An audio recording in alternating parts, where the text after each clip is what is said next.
Brandon Aiyuk to the Commanders. What do you think of that talk? The Aiyuk thing is just there's never a conclusion. Nope. And it just keeps going and going.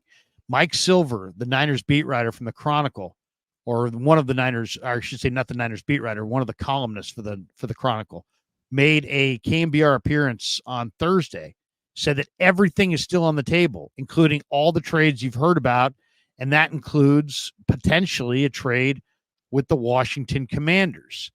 The Commanders made a trade yesterday. You reported on it. I watched your video. Yep. With the Philadelphia Eagles. And in that trade, they traded Jahan Dotson, their former mid-first round pick, 16th overall, to the Eagles in a trade that on the surface makes very little sense. I mean, one, why would you trade within the division?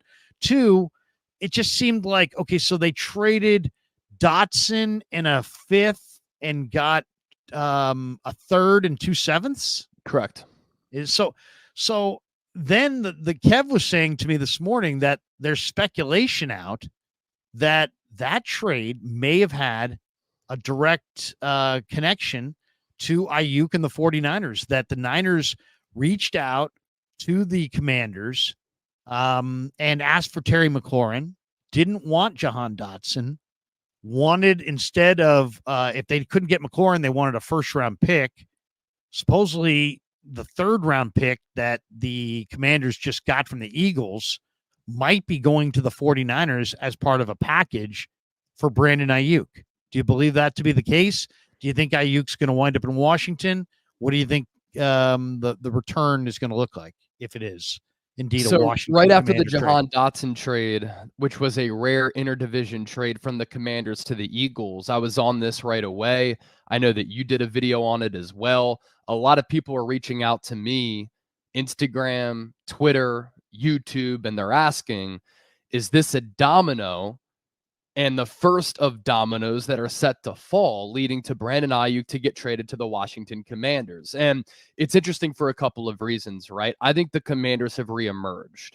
And why is that? Well, Brandon Aiyuk wants to play for two teams in the National Football League outside of the San Francisco 49ers. It's the Pittsburgh Steelers, and we've been talking about Pittsburgh since April on my show, the 49ers Report, here on the Krug Show, and the Washington Commanders. And there are a lot of connections and a lot of tea leaves that you can kind of connect here. So the Commanders trade Jahan Dotson to Philadelphia. Now is Washington back in the running in the Brandon Aiyuk sweepstakes, given that they have a need at the wide receiver spot? What was interesting about Dotson is that through 2 years, 11 touchdowns, numbers weren't great for the 16th overall pick. The Commanders are giving up on him very early, and he had really fallen down the depth chart. The Commanders have Terry McLaurin, Olamide Zaccheaus, Diami Brown, Jamison Crowder, all ahead of him. And then they signed Martavis Bryant, which made Jahan Dotson a little bit expendable. And coming out of Penn State, he was a player who had very sure and natural hands, a 4.4 runner, but he led the Commanders in drops and drop percentage last year. And I think Washington was just looking to move off of him. But is that the only reason why? Are they looking to stack up draft capital, get back a third, a couple of sevenths, and then maybe they can package that third in addition to some other picks, maybe a player, in exchange for Aiyuk? Aiyuk played at Arizona State with Jaden Daniels. He said on the Pivot podcast that if he weren't to play for the Niners, he'd like to play alongside Jaden Daniels, who he's very close with. When I was at the NFL Scouting Combine, we asked him, Daniels, what player or players have you really leaned on, knowing that you're going to be one of the top picks in the draft going into the combine and all of these draft visits? And he said, I talked to Brandon Aiyuk basically every single day.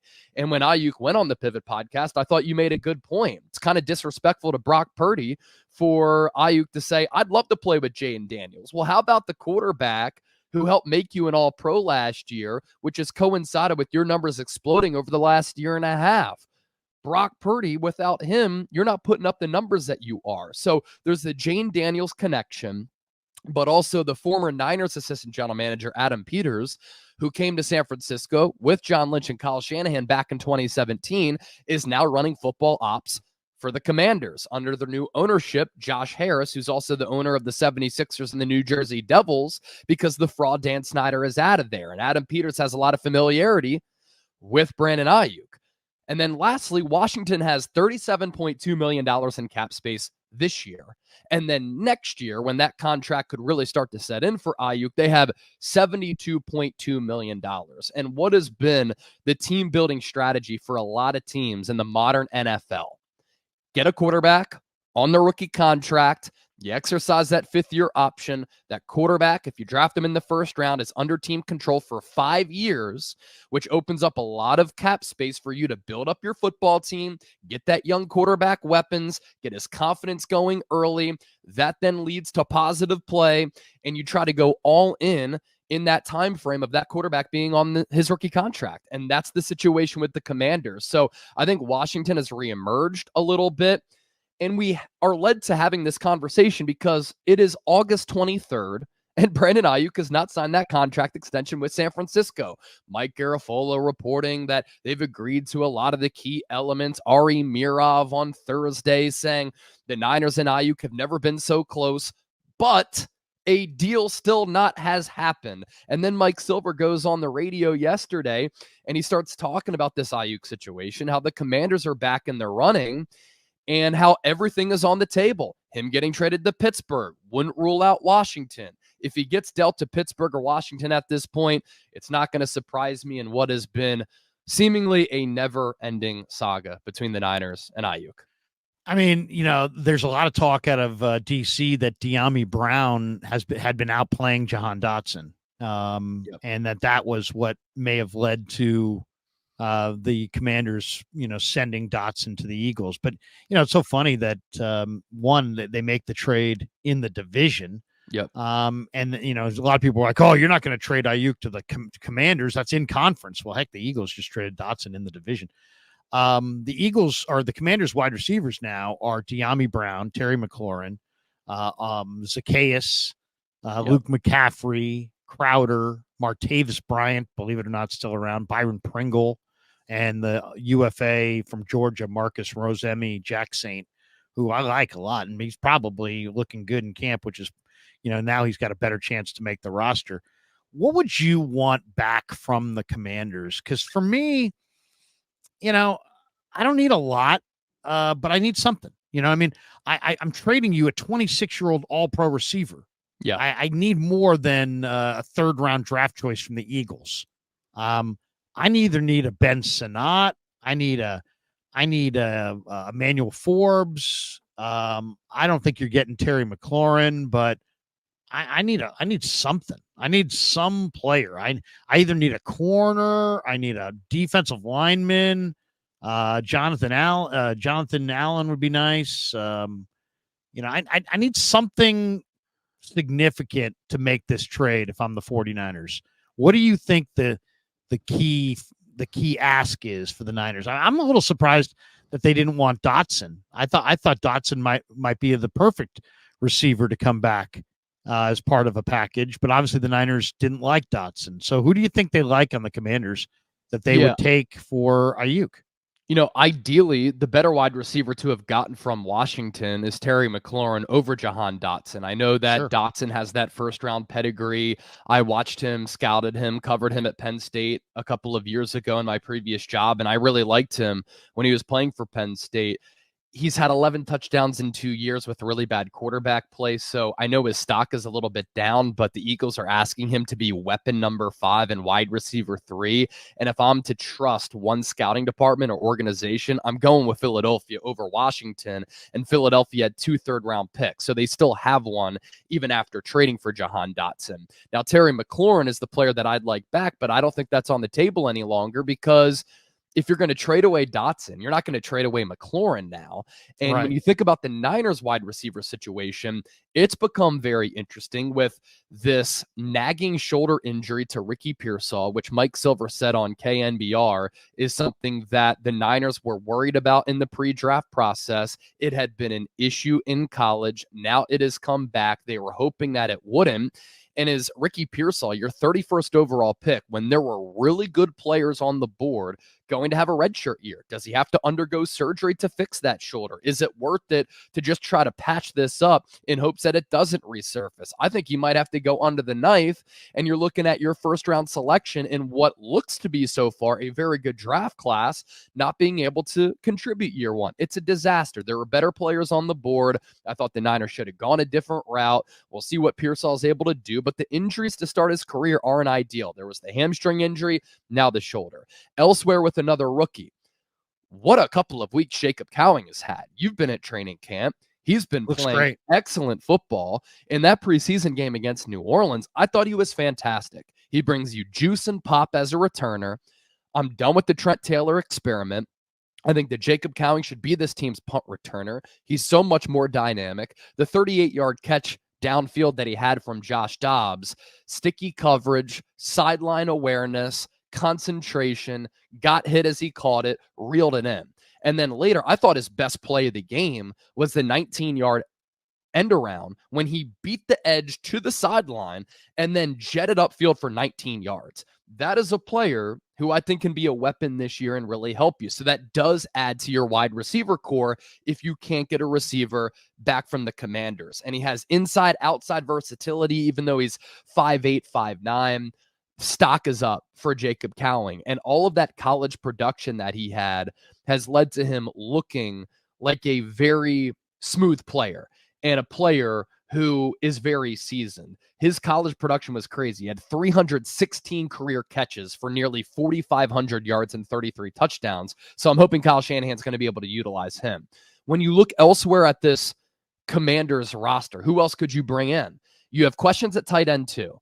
The Niners really like Ben Sinnott in the pre-draft process. He was a stud at Kansas State. He's had a really good training camp in preseason. He could be the heir apparent to George Kittle as Kittle starts to get a little bit older. And we know that the Niners like to use some of those two tight end sets from time to time, and I think they should use them more. Ben Sinnott is a really good player. Elsewhere, where are you a little bit light as far as depth goes if you want to bring in a really good impact player who's young? Johnny Newton, also known as Jerzon Newton, who you and I liked coming out of Illinois in the pre-draft process, was a player who the Commanders drafted, and the Niners are thin with defensive tackle depth. So I'd like a player like that. Emmanuel Forbes has lost all of his confidence. A.J. Brown owned him last year after Forbes was talking a little bit of smack. He's fallen down the depth chart, so the value for him isn't that high, but he's long, lanky, and he was a first-round pick. Yeah, he was a first-round pick. He's a good mover, really tall and long. He's kind of that physical corner who can run. Niners have done a good job with developing corners, and he could be under contract for a very affordable cap hit for the next 3 to 4 years, depending on if you exercise that fifth-year option. So that's another player who San Francisco could look to bring in. But I just circle back to the time to trade Aiyuk was before the draft. It's not now.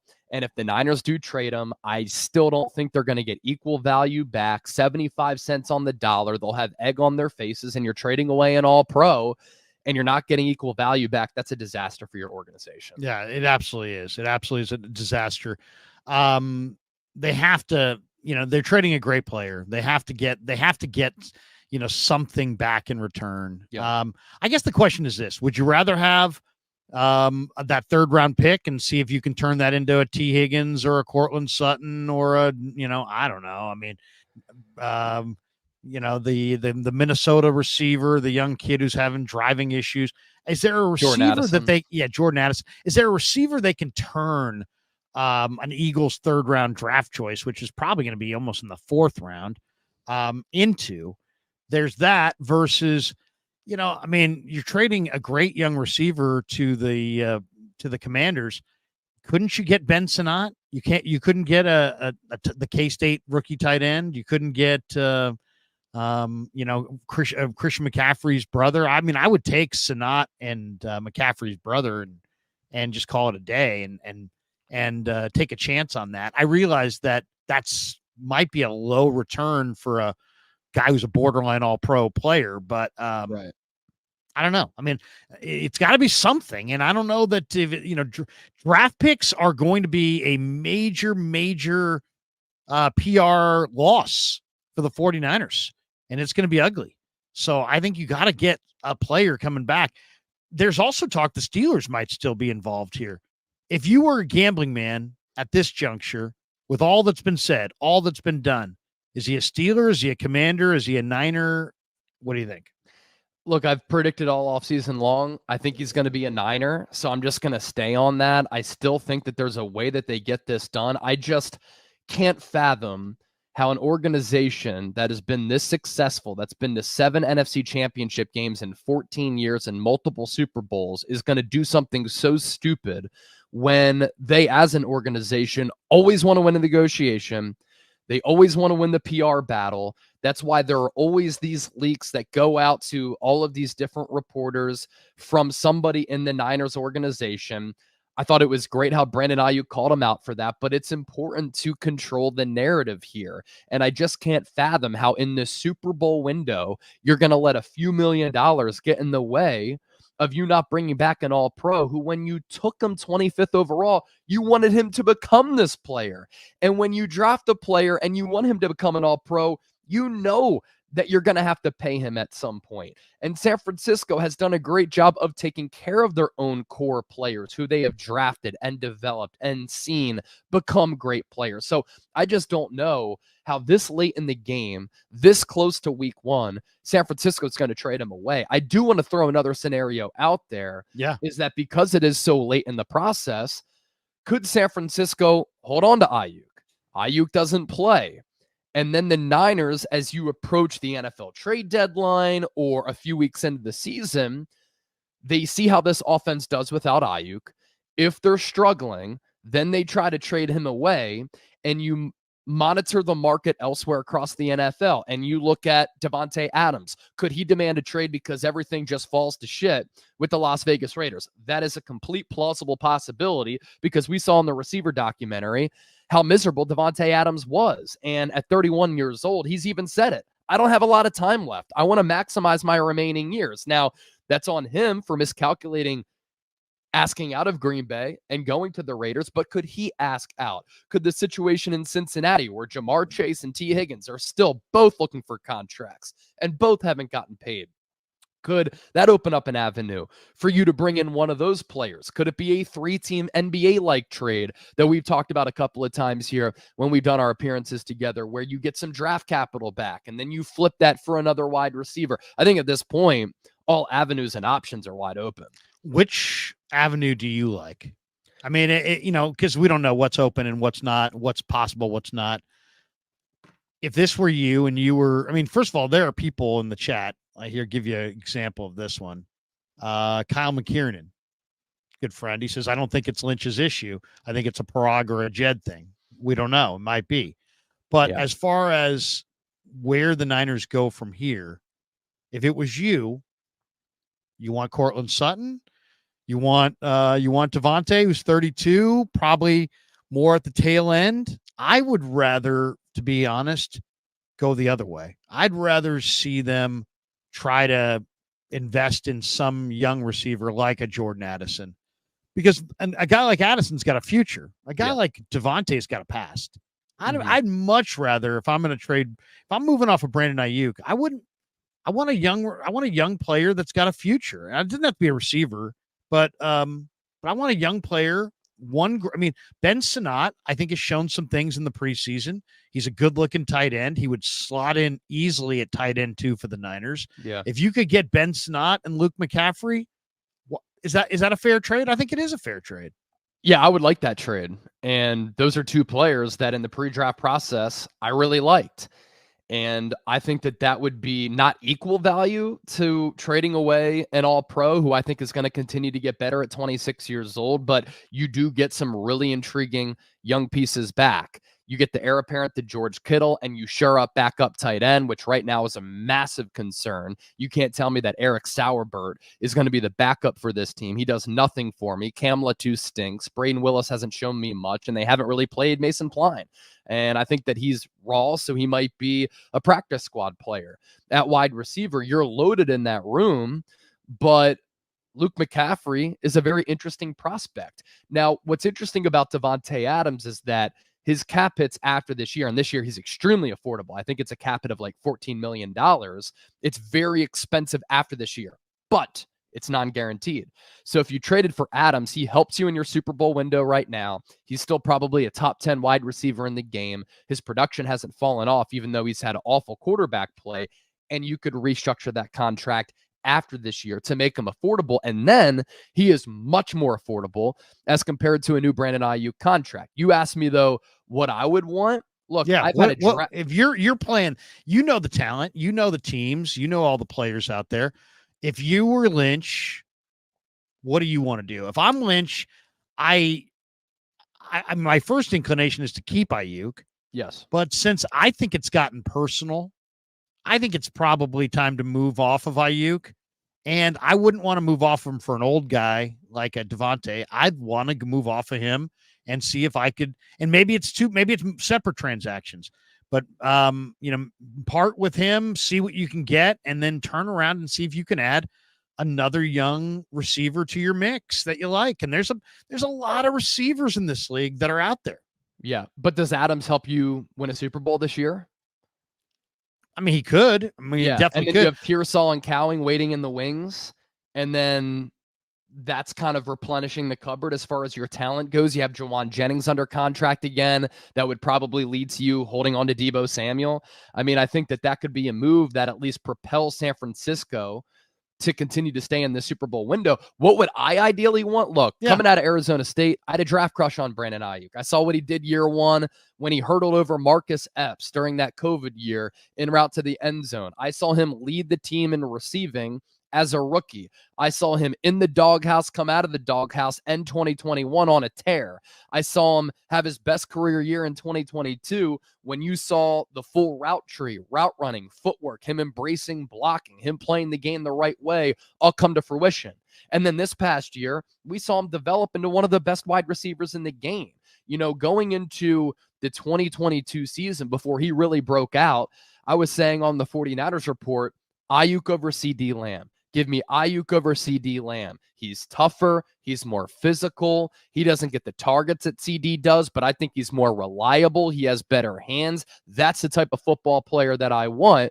And now he's become an all-pro player. He's had this great camaraderie on field with your young quarterback in Brock Purdy. He gave the Niners a deep threat last year, second in yards per catch, and was so efficient with running every route on the route tree. He's such a dynamic weapon. And if you trade him away and you don't bring back a wide receiver, you lack that true outside guy. Deebo Samuel is not that. He's more of a weapon, and he's a one-of-one weapon, but he's not that outside guy. You're going to move Jawan Jennings to the outside, and he didn't have more than 30 catches last year. That's a risk. You're going to rely on Ricky Pearsall, who's banged up, and Jacob Cowing, who's also a rookie.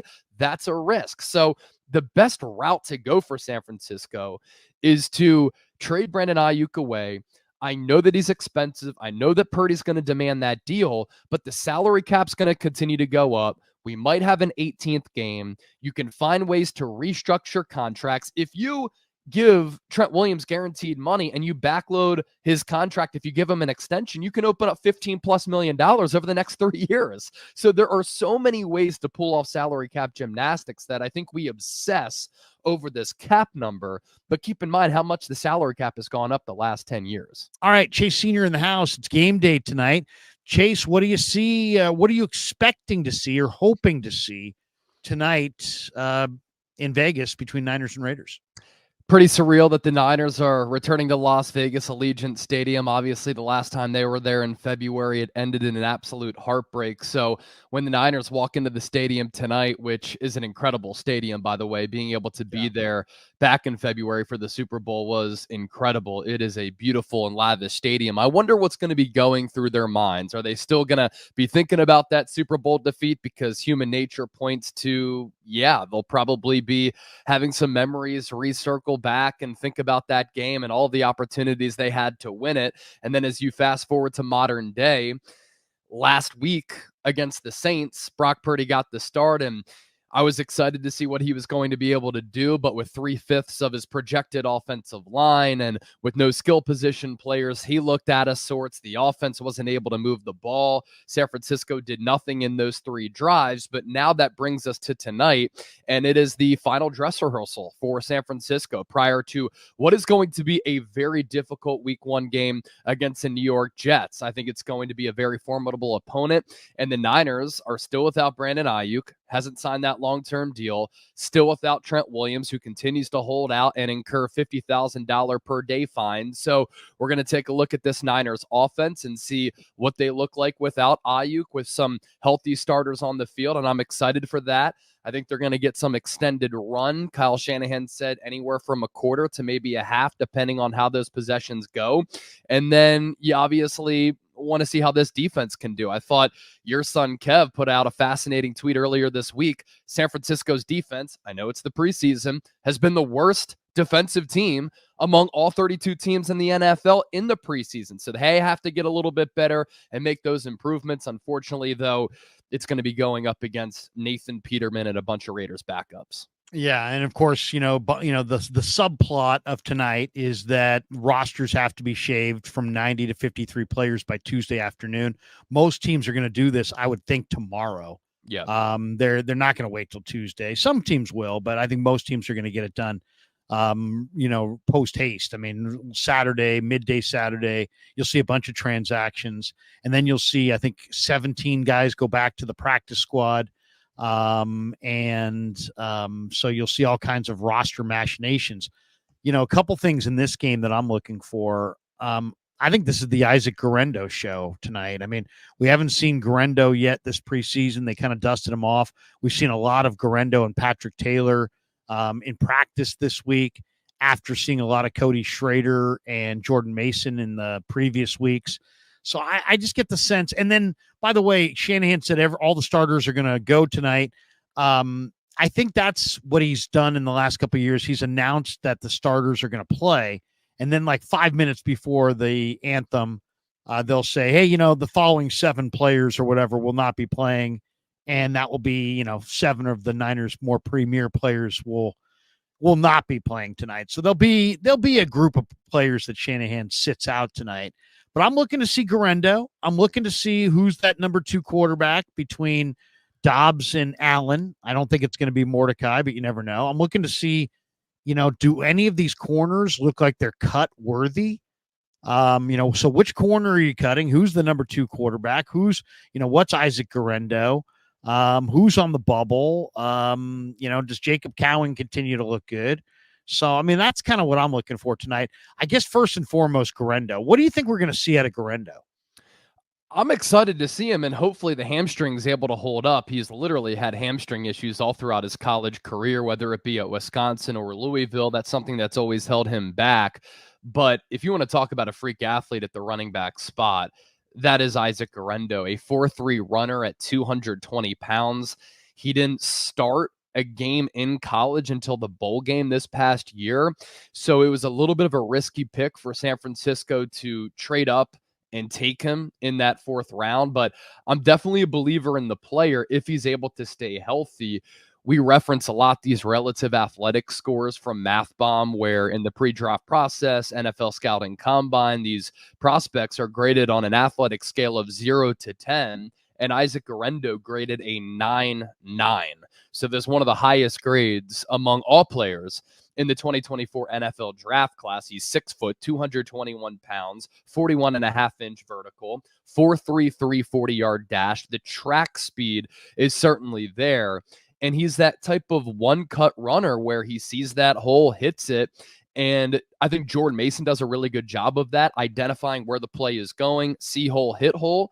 But Jordan Mason doesn't have the speed of Isaac Guerendo. So this is an opportunity for him to maybe crack the roster. He literally hasn't done anything all throughout training camp because he got hurt the first training camp practice with that hamstring injury. Is he fighting for a roster spot? Are the Niners going to have a spot for him on the 53? I think the backup running back situation behind Jordan Mason. And of course, Christian McCaffrey is somewhat up in the air. I really don't know how that room is going to shake out. Cody Schrader hasn't had a lot of opportunities because the offensive line play in front of him has been awful. I think he's shown some juice in the return game. I think it's time for San Francisco to move on from Elijah Mitchell. He can't stay on the field. He's way too brittle and always hurt.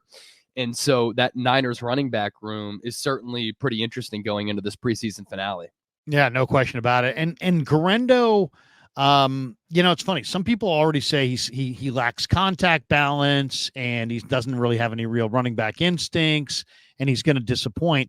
And then you just see him flash the speed and at that size and you're like, wow, this guy can really move at 220 pounds. And I walked into the camp thinking, Cody Schrader's probably going to beat him out. And Cody Schrader's been all right. He's done a lot of good things, but he's kind of reminds you that he's borderline NFL athlete. He's a borderline athlete. And Garendo's an exemplary athlete. So to me, this is Garendo's opportunity tonight to I like his pass catching show too. What he's got. Yeah, no, exactly. Garendo caught a ball yesterday in the flat that it was just an errant pass, and he put one hand on it and drew it in. So he definitely has got some pass catching ability. He was a wide receiver in high school, so maybe that's where that comes from.